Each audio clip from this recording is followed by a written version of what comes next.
설교를 하는 거예요. 예수님이 돌아가신 사건, 예수님이 돌아가신 사건, 또 살아난 사건, 부활하신 사건을, 그리고 그 예수님의 십자가를 전하는 거예요. 그럴 때 많은 사람들이 우리가 어떻게 해야 구원을 받을 수 있습니까? 어떻게 해야만 우리가 구원을 얻을 수가 있습니까? 그러니까 베드로가 뭐라고 그래요? 사도행전 2장 38절에 너희가 회개하여 너희가 예수 그리스도 이름으로 세례를 받고 죄사함을 받아라. 그러고 나서 베드로가 그러는 거예요. 그리하면 성령을 선물로 받으리라.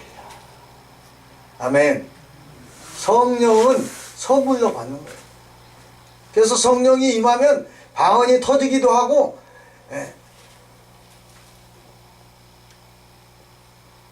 또 갖가지 은사를 이제 하나님이 주시요.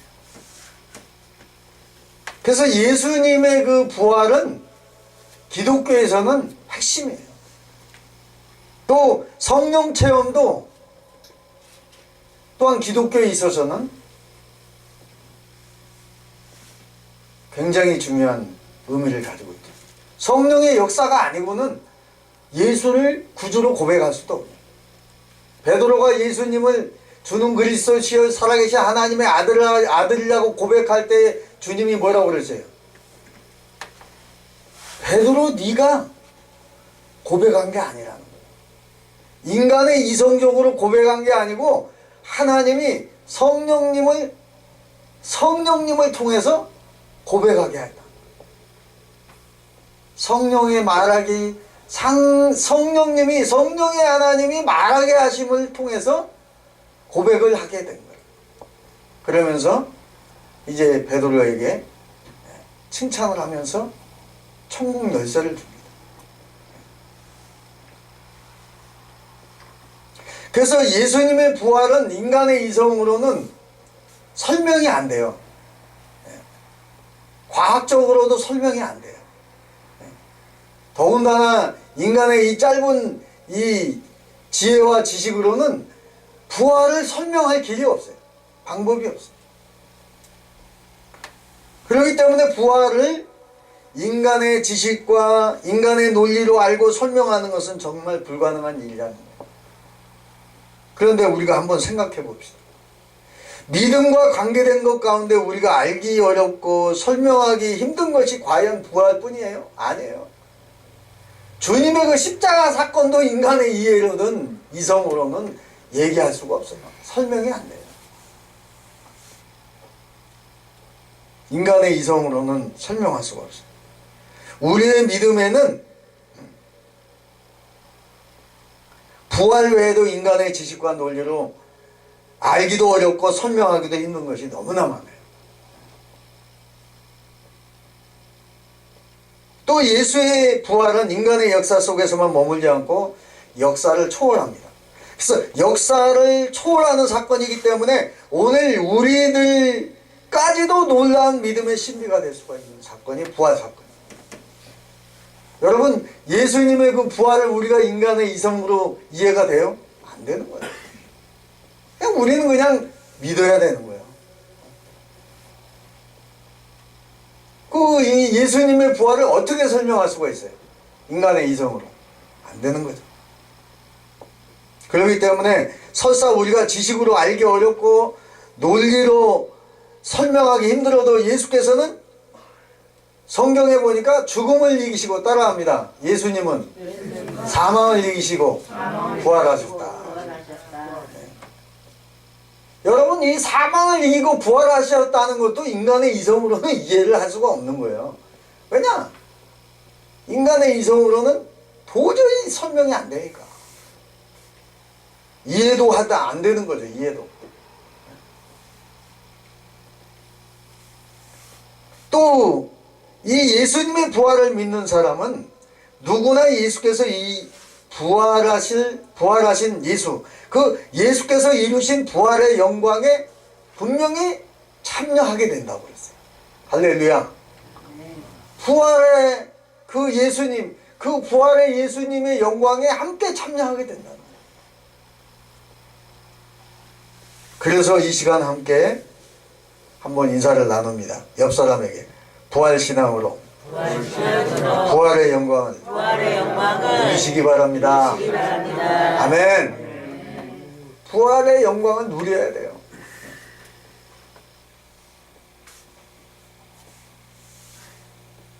여러분, 예전에는 사람들이 회갑전에 환갑전에 많이 죽었다고 그래요. 그래서 만으로 61세가 되면 뭐를 했죠? 환갑잔치를 했어. 환갑잔치. 큰 잔치를 했습니다. 그래가지고 온 동네에 광고를 해가지고 와서 축하해 줍시다. 그리고 잔치를 베풀었습니다. 하지만 요즘에는 어때요? 제가 올해 이제 63세인데 만으로 62세죠. 회갑 잔치를 했어요? 안 했어요.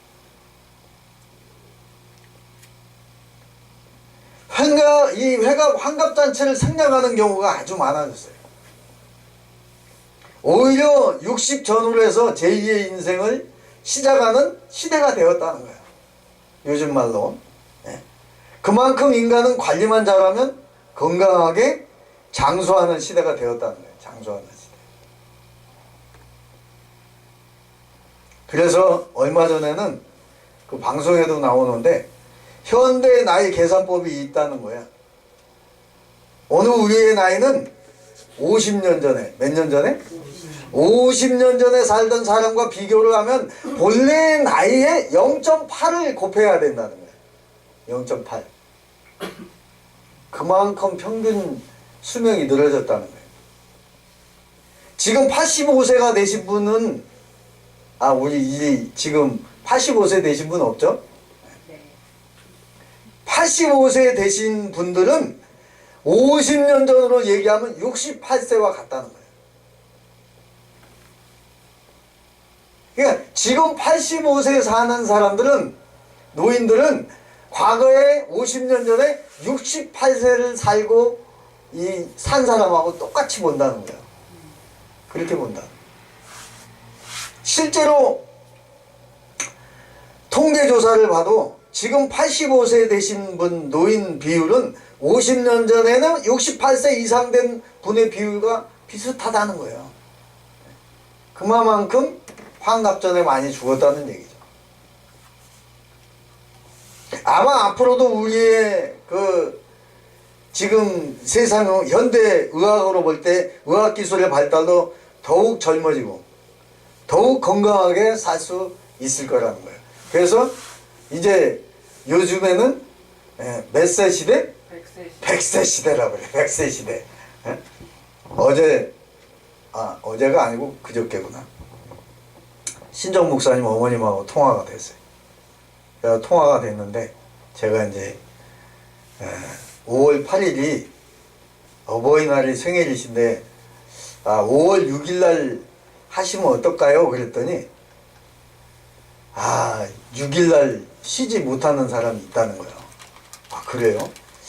그러면 모일 수 있는 날이 좋겠다는 거예요. 그래서 오늘 저녁에 이제 하면 좋겠다 해가지고 오늘 저녁에 이제 모입니다. 자녀들이. 그래서 이제 오늘 저녁에 이제 6시에 모이기로 했는데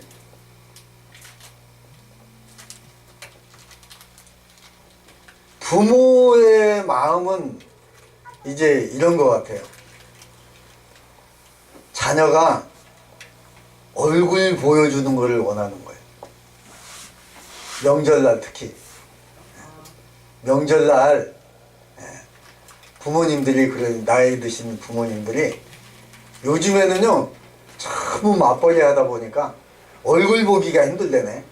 부모와 자식 간에도. 그래가지고 요즘에 유행하는 게 기독인들 모임 중에 가족 모임을 한 달에 한 번씩 하자. 얼굴 보기 힘드니까. 그것도 좋을 것 같더라고. 다들 바쁘니까. 먹고 살기 바쁘니까. 그래가지고 과거에 보면 명절 때 어때요? 명절 때는 이렇게 하더라고. 얼굴은 안 보여주고 바쁘니까. 바쁘다 보니까. 얼굴은 안 보여주고 계좌로 이 어머니, 아버님 용돈은 싸준다네. 얼굴은 안 보여주고. 근데 부모님들은 그걸 원하는 게 아니라 얼굴을 보기 원한다는 거야. 근데 제가 이제 나이가 들어가다 보니까 저도 그런 마음이 들더라니까. 왜냐, 다들 바쁘니까. 얼굴 보는 걸 원하지, 돈 그 계좌로 얼마 이렇게 싸주면 용돈 보내주는 걸 원하는 게 아니더라고. 그래서 얼굴을 보여줘야 돼. 여러분, 부모님에게 얼굴을 자주 보여주세요. 할렐루야. 네. 하나님도 마찬가지예요. 바쁘다는 핑계로 얼굴을 안 보여주니까 얼굴을 보여달라는 거예요. 자, 본문 말씀으로 돌아갑니다.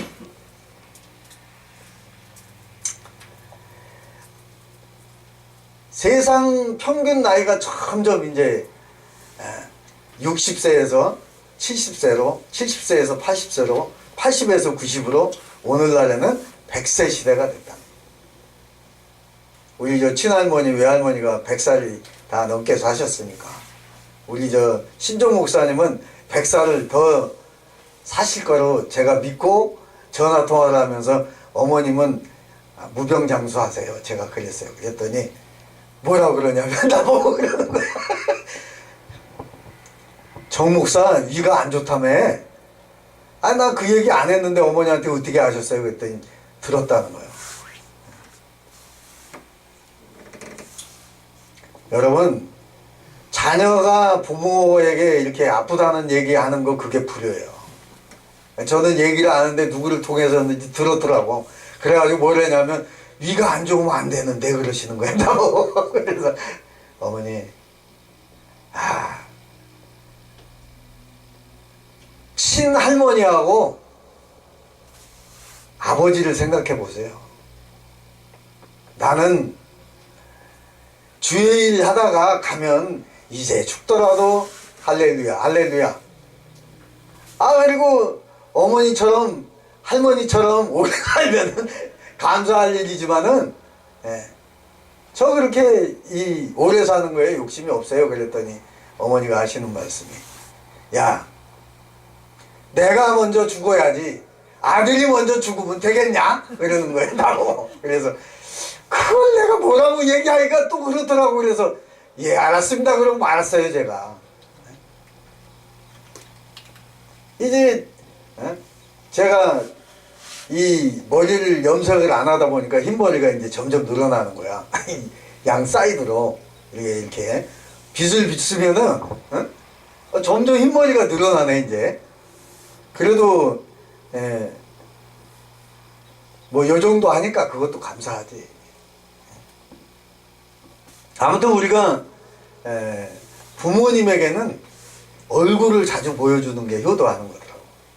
할렐루야. 왜냐하면 신종 목사님이 그러시는 거예요. 왜 요즘에 전화 자주 안 하니? 그러는 거야. 얼굴 보여주라 그 말이잖아. 전화로라도 음성을 들려주기를 원하는 거죠. 그래서 제가 그럼 어머니 뭐 드시고 싶은 거 있으면 얘기해 놓으세요. 생각 좀 해 놓으세요. 그랬더니 글쎄 이제는 나이 먹다 보니까 맛있는 걸 모르겠다. 그냥 연한 걸로 해라. 그러는 거야. 연한 걸로. 연한 게 뭔지 내가 어떻게 알아. 그래서 아무튼 부모님에게 얼굴을 자주 보여주시기 바랍니다. 할렐루야. 여러분, 세상 사람들은 아무리 심한 질병을 겪고 고통을 당하는 사람도 살고 싶어 한다는 거예요. 건강한 사람과 똑같이 살고 싶다는 거예요. 우리 인간의 비극이 바로 여기에서부터 시작되는 것 같아요. 누구나 싫어하는 죽음인데, 여러분, 젊은 사람은 죽을 날이 얼마 멀었어. 그죠? 이제 내 나이 정도 되면 이제 죽을 날이 가까운 거야. 그러니까 욕심 부리면 안 돼. 그래서 죽음을 향해 가고 있는 거예요. 사실은 어느 시인이 그랬어요. 죽음을 향하여 인생은 가고 있다. 근데 그게 맞는 얘기더라고. 누구나 싫어하는 죽음인데, 죽음을 피할 수 있는 사람은 아무도 없는데, 또 이 죽음과 죽음 이후에 대해서 이 세상 사람들은 분명하게 알 수가 없어요. 우리 기독교인은 알 수가 있는데 세상 사람은 몰라요. 이 세상 삶이 끝이 아닌데. 맞잖아요, 그죠? 여러분, 바다에 떠있는 배를 한번 생각해 봅니다.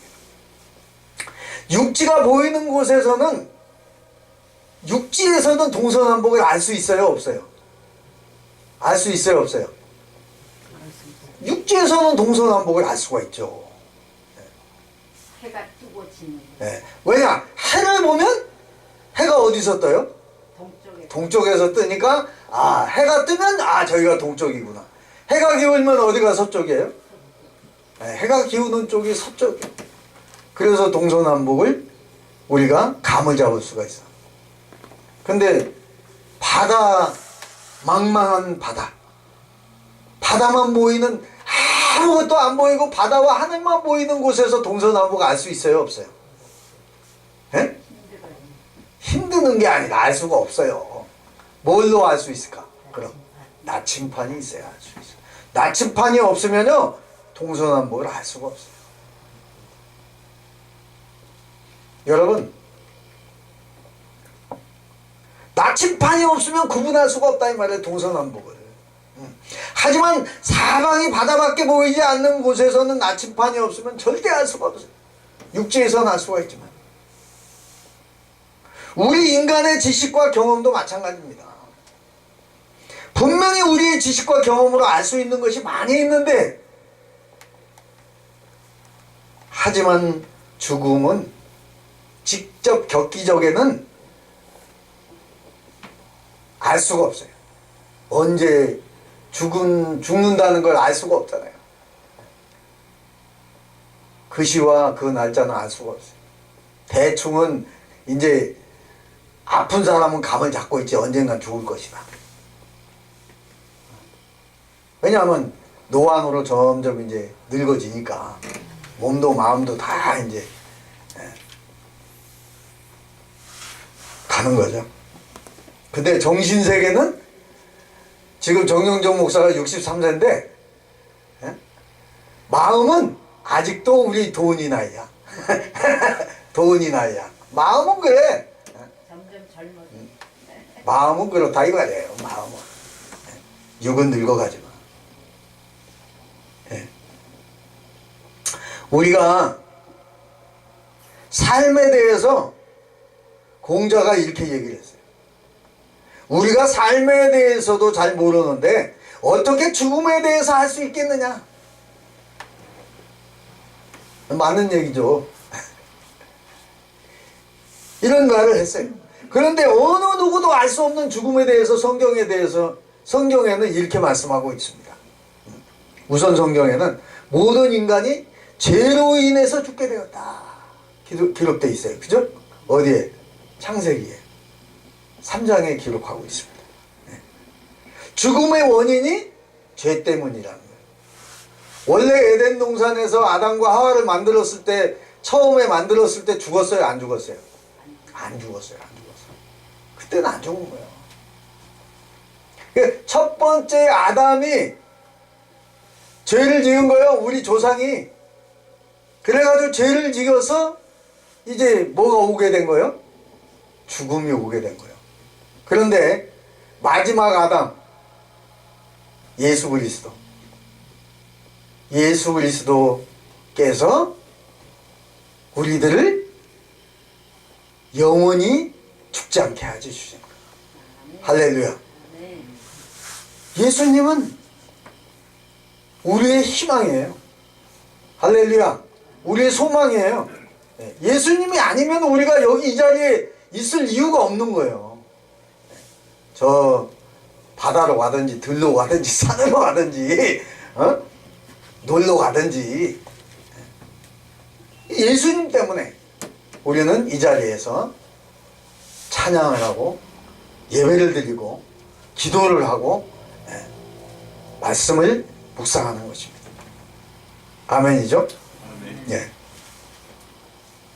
여러분, 이 세상에 실제로 우리가 살고 있으면서 이 세상에서 하루도 끊이지 않고 일어나는 사건 사고가 얼마나 많아요.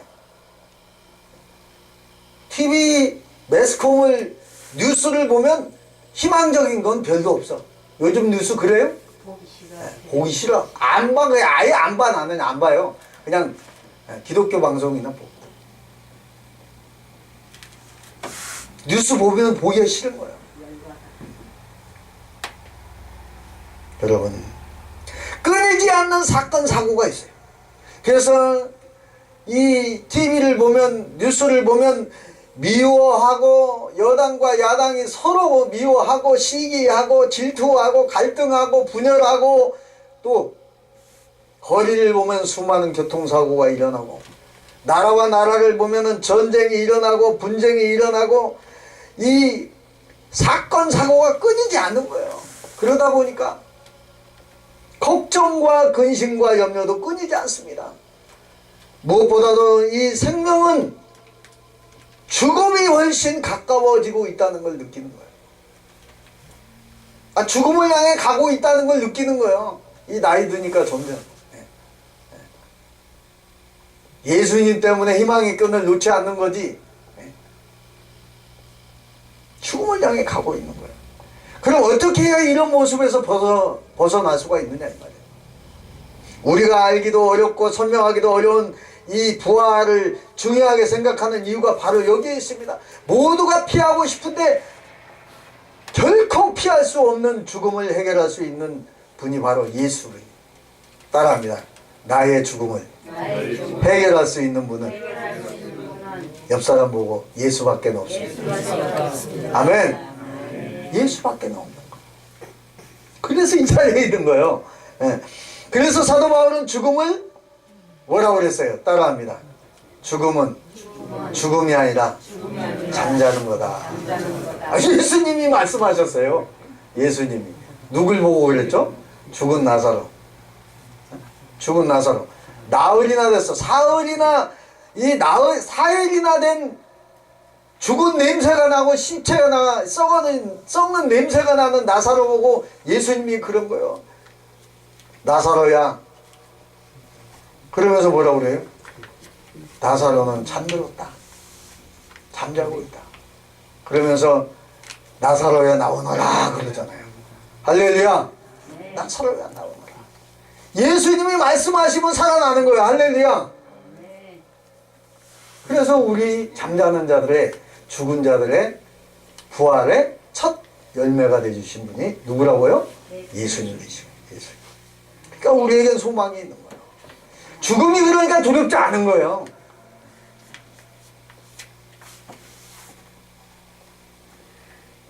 그리고 이제 사람이 있잖아요. 이 몸에 병이 드니까 겸손해지더라고. 제가 겪은 거예요, 지금. 건강하니까 그만한 거야. 내가 나의 의지로 건강해진 것 같고, 내가 열심히 운동을 하니까 건강해진 것 같고, 내가 힘이 세지니까 건강한 것 같고, 내가 젊으니까 건강한 것 같고. 그게 교만이라. 하나님이 한 번에 그냥 순간에 꺾을 수가 있어요. 그 방법이 뭐냐? 내가 고통스러워지면, 내가 고통이 오면 겸손해지는 거예요. 그게 뭐냐? 나를 겸손하게 만드는 방법이 뭐냐? 고난이라는 거예요. 고난. 여러분, 이 죽음은 참으로 비유한 것은 뭐냐면 예수님은 잠자는 자로 그렇게 비유를 하는데, 모든 것이 끝난 것 같은 것이 죽음이지만은 이 죽음도 잠이 깨는 것처럼 끝날 때가 있다는 것을 우리에게 보여준 사건이 부활 사건이에요. 그래서 예수의 부활이 바로 그 증거입니다. 그러면서 사도 바울은 부활하신 예수를 잠자는 자들의 몇 번째 열매라고? 첫 열매다. 첫 열매는 그 뒤에 계속 열매가 있다는 거예요, 없다는 거예요? 계속 열매가 있다는 것을 의미하고 있는 거죠. 여러분, 그러니까 예수님께서 부활의 첫 열매라는 말은 부활의 열매가 우리 그리스도인들을 통해서 계속 열매가 이루어질 것을 약속을 한 사건이에요. 예수님의 부활 사건. 물론 우리가 부활의 열매가 되기 위해서는 예수님께 붙어 있어야 돼요. 오늘 말씀 보세요. 자, 한번 읽어봅니다. 다시 한번 23절 함께 읽습니다. 시작. 그러나 각각 자기 차례대로 되리니 먼저는 첫 열매인 그리스도요, 다음에는 그리스도도 강림하실 때에 그에게 어떤 자요? 어떻게 해야 부활한다는 걸 여기 딱 보여준 사건이야. 영생의 부활을 하는 사람은 어떤 사람이 영생의 부활을 하느냐? 예수님께 딱 붙어 있어야 된다는 거야. 껌딱지처럼. 할렐루야. 네. 여러분, 예수님께 껌딱지처럼 딱 붙어 있으세요. 할렐루야. 붙는 방법은 뭐냐? 말씀과 기도밖에 없어요. 말씀과 기도밖에는 예수님께 붙을 방법이 없다 이 말이에요. 잘 나가는 사람은 예수님께 잘 안 붙으려고 그래요. 왜냐? 잘 나가니까. 아쉬운 게 아무것도 없는 사람은 예수님께 붙어 있지 않으려고 해요. 여러분, 나에게 따라합니다. 나에게 고난이 올 때 기회다. 할렐루야. 여러분, 믿음이 아주 신실한 사람이 있었습니다. 이 말씀만 하고 이제 결론을 내겠습니다. 이 사람 믿음 중에도 이제 신실한 믿음을 갖고 있는 사람임에도 불구하고 힘든 삶을 살고 있었다는 거예요. 물론 신실한 믿음으로 힘든 삶을 이겨내려고 했지만 그게 쉽지가 않았다는 거예요. 그래서 기도할 때마다 자기의 힘든 삶을 살펴달라고, 나를 불쌍히 여겨달라고 기도를 했습니다. 그런데 이 사람이 하루는 잠을 자다가 꿈을 꿨습니다. 꿈을 꿨어요. 꿈에서 그는 너무나 크고 무거운 십자가를 지고 가는 자신의 모습을 봅니다. 자기가 진 십자가가 너무도 크고 무거운 십자가였습니다. 그러다가 십자가를 무겁고 큰 십자가를 지고 가는데 예수님을 만났습니다. 예수님을 만난 거예요. 그래서 예수님께서 딱 나타나자 이 청년이, 이 신실한 믿음을 가진 사람이 자기가 진 십자가가 너무도 크고 무겁기 때문에 예수님 내 십자가는 너무도 크고 무겁습니다. 너무 힘듭니다. 그러면서 예수님께서 목 쓰시니까 나를 좀 이 십자가를 가볍게 해주세요. 너무 힘들고 무겁습니다. 너무 큽니다. 그러니까 예수님이 그래, 얼마나 힘드냐? 내가 알았다. 그러고 예수님이 그 십자가를 잘라서 이제 조금 가볍게 해준 거예요. 아, 그리고 또 이 사람이 그 십자가를 짊어 가다 보니까 또 무거운 거예요. 너무 크고 무겁다는 거예요. 목사님은 예수님은 나의 참 목자 되시니까 나의 짐을 조금만 더 가볍게 해주세요. 십자가의 짐을 가볍게 해주세요. 예수님은 할 수 있잖아요. 그러니까 예수님이 또 아무 말씀도 안 하시고 그 십자가를 또 잘라서 조금 더 가볍게 해줬다는 거예요. 그리고 조금 가다 보니까 아우 예수님, 아, 그래도 무거워요. 너무 커요. 그래가지고 3번을 예수님이 그 십자가를 잘라서 아주 가볍게, 무겁던 십자가를 아주 가벼운 마음으로 지게 됐다는 거예요. 그래가지고 야, 너무 좋다, 가볍다 그러면서 이제 십자가를 메고 가는데 웬일이야, 요단강이 앞에 딱 나타나네. 건너가야 될 거